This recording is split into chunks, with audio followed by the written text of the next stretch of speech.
नमस्कार दोस्तों, कैसे हैं आप सभी। उम्मीद करता हूँ बहुत अच्छे होंगे, बहुत अच्छे तरीके से अपना वर्क भी कर रहे हैं। ठीक है, तो दोस्तों आज के वीडियो में हम समझने वाले हैं खाद्य श्रृंखला को। ठीक है, यानी कि फूड चेन को।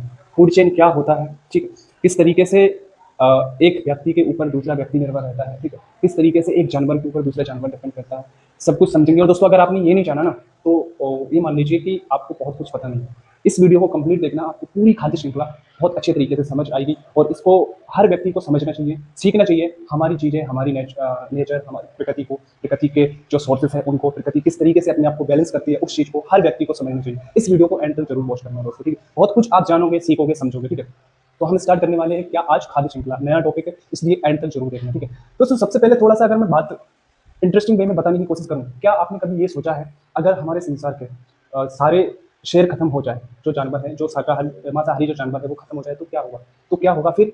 जो अदर्स जानवर है, जो शाकाहारी जानवर है, जो केवल पेड़ पौधे खाते हैं, घास खाते हैं, उनकी संख्या बढ़ जाएगी। अगर उनकी संख्या बढ़ गई तो एक टाइम ऐसा आएगा कि जितना भी सब कुछ संसाधन होता है, पेड़ पौधे, वनस्पति, ठीक है, छोटे छोटे पौधे, वो सब खत्म कर देंगे। उस अगर इतना बड़ा हिस्सा एनर्जी का खत्म हो गया तो फिर क्या होगा दोस्तों? ये संसार एक तरीके से भुखमरी की ओर चला जाएगा, यानी कि सारे संसार में भुखमरी पड़ेगी, क्योंकि इतने सारे जानवर हो जाएंगे। अब इसका मानव से क्या रिलेशन है उसको समझेंगे, इसीलिए हमें समझना चाहिए इस खाद्य श्रृंखला को, इस फूड श्रृंखला को। ठीक है, तो आज ये डाउट आपका क्लियर करूंगा। ठीक है दोस्तों, नेचर बहुत बैलेंस एक तरीके से कहे तो है। क्यों है? क्योंकि प्रकृति इस तरीके से अपने आप को बैलेंस किया हुआ है कि आप कभी अंदाजा भी नहीं लगा सकते कि ऐसा भी हो सकता है। बहुत सारे लोगों को पता भी होगा इसके बारे में, तो बहुत सारे को नहीं भी होगा। वो आज इस वीडियो में जरूर सीखना। ठीक है, तो दोस्तों आज हम पढ़ने वाले हैं खाद्य श्रृंखला। ठीक है, तो इसमें हम क्या पढ़ेंगे कि किस तरीके से जो फूड चेन होती है वो बनती है। ठीक है, प्रथम उपभोक्ता क्या होता है, उत्पादक क्या होता है, ठीक है, और द्वितीय उपभोक्ता, द्वितीय उपभोक्ता, एंड अब घटक क्या होता है। ये सारी जो टर्मिनोलॉजीज होती है इन सबको सीखिए। ठीक, देखो सबसे पहले आप समझ लीजिए जो ऊर्जा का प्रमुख स्रोत जो है वो क्या है? सन। सन मतलब सूर्य। इस संसार की जितनी भी एनर्जी होती है, जितनी भी ऊर्जा होती है, वो किसके माध्यम से आती है? सन के माध्यम से आती है। लेकिन मेन ऊर्जा का स्रोत कौन है? सूर्य। क्या है? सन। तो क्या होता है दोस्तों, बेसिकली ये सन जब एनर्जी देता है, यानी कि ऊष्मा कहो चाहे एनर्जी करो, तो वो पहुंचती है कहां पर? पेड़ पौधों के ऊपर, या कहते हो घास के ऊपर। ठीक है, अगर यहाँ पर जब सन एनर्जी देगा तो क्या पैदा होंगे? पेड़ पौधे और घास। ठीक है, क्या होंगे? पेड़ पौधे और घास। जब यहां से इनको एनर्जी मिलेगी, ठीक है, तो ये क्या कहलाएंगे दोस्तों? उत्पादक। जो हमारे पेड़ पौधे होते हैं सबसे ज्यादा मेन एनर्जी का सोर्स यही होते हैं, क्योंकि ये कौन होते हैं? ये उत्पादक होते हैं। उत्पादक का मतलब क्या होता है? मतलब ये स्वयंपोषी होते हैं। इसका मतलब ये होता है ये अपना खाना खुद बनाते हैं, किसी के ऊपर निर्भर नहीं रहते। जैसे कि कोई जो पेड़ पौधा है, कभी आपने देखा है किसी के यहाँ से खाना लेकर आ रहा हो, खा रहा हो, या किसी से मांग रहा हो? ये फोटोसिंथेसिस एक प्रक्रिया होती है, प्रकाश संश्लेषण, उसके माध्यम से अपना खाना, अपना फूड खुद बनाती है। काय के माध्यम से? सन की मदद लेकर, यानी कि सूर्य की मदद लेकर। यानी कि जो पेड़ पौधे होते हैं दोस्तों वो क्या होते हैं? स्वयंपोषी होते हैं, ये किसी के ऊपर डिपेंड नहीं है, ये खुद के ऊपर निर्भर है। तो जब फोटोसिंथेसिस यानी कि प्रकाश संश्लेषण की प्रक्रिया के माध्यम से जब ये खुद अपना खाना बनाएंगे, फिर क्या होगा? ये क्या कहलाएंगे? उत्पादक। यानी कि प्रथम उत्पादक कौन कहलाएंगे? पेड़ पौधे। ठीक है, घास और पेड़ पौधे जो नीचे छोटे छोटे घास उगती है। इसके बाद में जब ये उगना चालू हुआ, ठीक है, और जब ये बड़े हो गए, ठीक है, तो फिर इनको कौन खाएगा? इनको खाएगा टिड्डा। इसको बोलेंगे हम प्रथम उपभोक्ता, यानी कि फर्स्ट कंज्यूमर। कौन होता है फर्स्ट कंज्यूमर? टिड्डा। अब टिड्डा की जगह मेढक भी हो सकता है, नहीं तो जो घास फूस खाते हैं गाय हो सकता है। सॉरी, मेढक नहीं होगा, मेढक तो सेकंड में जाएगा। इस टिड्डा की जगह जो घास खाते हैं, जैसे गाय खाती है, हिरन खाता है, वो फर्स्ट कंज्यूमर हो सकता है। ठीक है, तो क्या हुआ दोस्तों? जब ये फर्स्ट, ये क्या हुआ? उत्पादक। तो अब इनको कौन खाएगा? टिड्डा। टिड्डा को हो सकता है बहुत सारे लोगों को समझ में नहीं आएगा। टिड्डा का मतलब होता है जैसे कि अगर मैं गांव की लैंग्वेज में बोलूं तो उसको हम राम जी का घोड़ा बोलते हैं, वही टिड्डा होता है। ठीक है, उसको हम हर कहीं भी देख सकते हैं। ठीक है, आप सभी जानते हो वो टिड्डा का। ठीक है, तो इस घास फूस को कौन खाएगा? टिड्डा खाएगा। तो ये कौन हुआ? फर्स्ट उपभोक्ता, फर्स्ट कंज्यूमर। अब टिड्डा को कौन खाएगा? मेढक। टिड्डा को कौन खाएगा? मेढक। तो ये क्या हो गया? द्वितीय उपभोक्ता, यानी कि इसको खाया इसने, इसको खाया इसने। ठीक है, जो कीड़े मकोड़े होते हैं, जो टिड्डा होते हैं, ठीक है, इनको मेढक ही तो खाते हैं, कीड़े मकोड़ों को। ठीक है, फिर इसको कौन खाएगा? सांप। यानी कि ये कौन होगा? तृतीय उपभोक्ता। ठीक है, कौन होगा? तृतीय उपभोक्ता।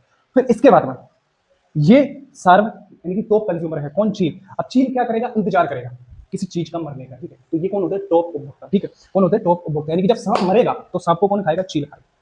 ठीक है, अब इसके बाद में आता है दोस्तों क्या? अपघटक। अपघटक, ठीक है, यानी कि फंगस हो गया, बैक्टीरिया। जब ये चील खुद मर जाएगा, जब चील की उम्र हो जाएगी, तो फिर एंड ऑफ द लास्ट क्या होगा? जो फंगस होगा, जो बैक्टीरिया होगा, वो किसको खाएगा? चील को खाएगा, यानी कि चील को सड़ाएगा, डिकम्पोज करेगा। ठीक है, फिर क्या होगा? जो चील का डिकम्पोज हुआ, जो उसका खाद बना, फिर वापस से वही पेड़ पौधे स्टार्ट हो जाएंगे। यानी कि इसका मतलब समझना आप इस चीज को। इसका मतलब क्या हुआ? जब ये चील का अपघटक हो जाएगा, यानी कि ये चील जब मर जाएगी, तो फिर इसको फंगस बैक्टीरिया खाकर ये क्या कर देंगे दोस्तों? यहाँ पर एक तरीके से कहे तो खाद का निर्माण कर देंगे। किसका निर्माण कर देंगे? खाद का निर्माण कर देंगे। अगर खाद बनती है तो वापस से वही प्रोसेसिंग शुरू हो जाएगी। अगर ये खाद बनती है तो दोबारा से क्या? छोटे छोटे पेड़ पौधे यहाँ पर उगाएंगे। इसका मतलब क्या होता है? हर एक चीज का एंड ऑफ द पॉइंट वही होता है जो स्टार्ट होता है। समझ चुके होंगे। ठीक है, तो दोस्तों ये होता है पूरा सर्कल। अब देखो, अब आप सोच रहे होंगे इसमें बैलेंस वाली क्या बात है, नेचर नेचर इसमें बैलेंस किस तरीके से कर रहे हैं, ठीक है। तो सबसे बड़ा यही है कि दोस्तों देखो, जहां से आप शुरू हुए, जहां से आप स्टार्ट हुए, वहीं पे आके चीज खत्म हो गई। मतलब एक तरीके से देखा जाए, जब आपने पेड़ पौधे से स्टार्ट किया तो लास्ट में हर एक चीज का, यानी कि हर एक चीज से प्रोसेसिंग होती होती एंड ऑफ द लास्ट पेड़ पौधे ही बनेंगे, ठीक है। अब इनकी जगह आप दूसरी चीजों को भी ले सकते हो, जैसे कि मान लीजिए ये घास पेड़ पौधे हैं, ठीक है, ये तो उत्पादक रहेंगे, इनको नहीं हटा सकते। टिड्डी की जगह आप ले लो कौन, जो चारा चलती है, जैसे गाय ले लो, ठीक है, गाय के अलावा आप हिरन ले सकते हो जो चारा चलता है, यानी कि फर्स्ट उपभोक्ता कंज्यूमर ले लो। फिर मेढक की जगह अब गाय या हिरन को कौन खाएगा, तो शेर खाएगा। इस मेढक की जगह आप द्वितीय उपभोक्ता में कौन ले सकते हो, शेर ले सकते हो, ठीक है। फिर शेर तो डिकम्पोज होगा, तो फिर यही आ जाएगा जो चील होते हैं, जो कौवा होते हैं, ठीक है, ये टॉप या कहे तो शेर को भी आप सार या कहे तो टॉप उपभोक्ता, टॉप कंज्यूमर बोल सकते हो, ठीक है, किसको, शेयर को। तो इनकी जगह आप दूसरी चीजों को भी ले सकते हो। जस्ट मैंने आपको थोड़ा सा एग्जांपल के थ्रू समझाने का प्रयास किया है, क्योंकि ये एक लंबी खाद्य श्रृंखला बनती है इस तरीके से, ठीक है। तो दोस्तों हमने क्या सीखा, हमने सीखा कि किस तरीके से हर एक चीज एक दूसरे पर निर्भर है। जैसे कि सबसे पहले इंतर्जनम होगा, घास उगेगा, पेड़ पौधे होंगे, और फिर कौन, टिड्डा खाएगा उसको, फिर उसको मेढक खाएगा, फिर उसको सांप खाएगा, फिर उसको चील खाएगा, फिर चील खुद डिकम्पोज हो जाएगा, फिर वापस से पेड़ पौधे बन जाएंगे। एक अगर ओवरऑल रिव्यू देखा जाए तो जो चीज शुरू होती है वही चीज दोबारा से बन जाती है, जहां से वो चीज बनी थी वही चीज दोबारा से बन जाती है। इतने लोगों के या तो इतना जानवरों के एक दूसरे को शेयर करने के बावजूद अंत में क्या हुआ, बड़ी पेड़ पौधों का निर्माण हुआ, डिकम्पोज होकर फंगस बैक्टीरिया को खाकर, ठीक है। अब दोस्तों जो मानव है, मानव क्या है, यानी कि हम इंसान, मानव दोस्तों है सर्वाहारी।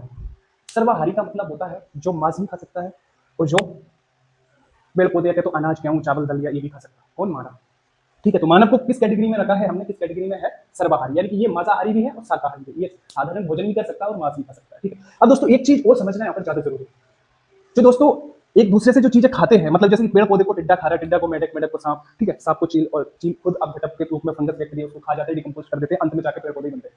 तो अब हम एनर्जी को समझते हैं, एनर्जी का क्या फ्लो होता है जब ये चीजें चलती है, जब ये प्रोसेसिंग चलता है, तो एनर्जी का जो फ्लो होता है दोस्तों वो ऐसा होता है। देखो ये सन है, ये क्या दे रहा है, एनर्जी दे रहा है, यानी कि एनर्जी का प्रमुख सोर्स क्या है, सन यानी कि सूर्य। देखिए मान लीजिए दोस्तों कि यहाँ पर इसने दी 1 लाख, 1 लाख क्या दी इसने, 1 लाख%, या तो 1 लाख क्या दी इसने, एनर्जी दी किसको, घास, यानी कि सबसे ज्यादा एनर्जी किसको मिलेगी, जो सबसे पहले सूर्य से एनर्जी देगा, ठीक। तो प्रथम उत्पादक कौन है, पेड़ पौधे, तो जाहिर सी बात है इनके पास सबसे ज्यादा एनर्जी होगी, यानी कि 1 लाख किसके अंदर है एनर्जी, घास और पेड़ पौधे के अंदर है, ठीक है। अब क्या चलता है दोस्तों, अब इसका 10-10% कम होता रहेगा, इसका इस मेन एनर्जी का। ये नहीं कह सकते कि जो घास और पेड़ पौधों के अंदर जो एनर्जी है वही एनर्जी इन सब में रहती नहीं रहेगी, इसलिए तो आज का मानव कम जी रहा है, उसके पीछे साइंटिफिक कारण यही तो है। देखिए इसने कितना लिया दोस्तों, 1 लाख, अब इसका 10% कौन लेगा, इसका 10% लेगा टिड्डा, इसका 10% कितना होता है, 10,000 होता है, ठीक है, ये 10,000। फिर इसका 10% कौन लेगा, ये मेढक लेगा, इसका 10% कितना होगा दोस्तों, इसका 10% हो जाएगा 1,000, ठीक है। फिर इसका 10% कितना होगा, 100, सांप कितना लेगा, 100, चील कितना लेगा, 100 का 10% कितना होता है, 10, ठीक है।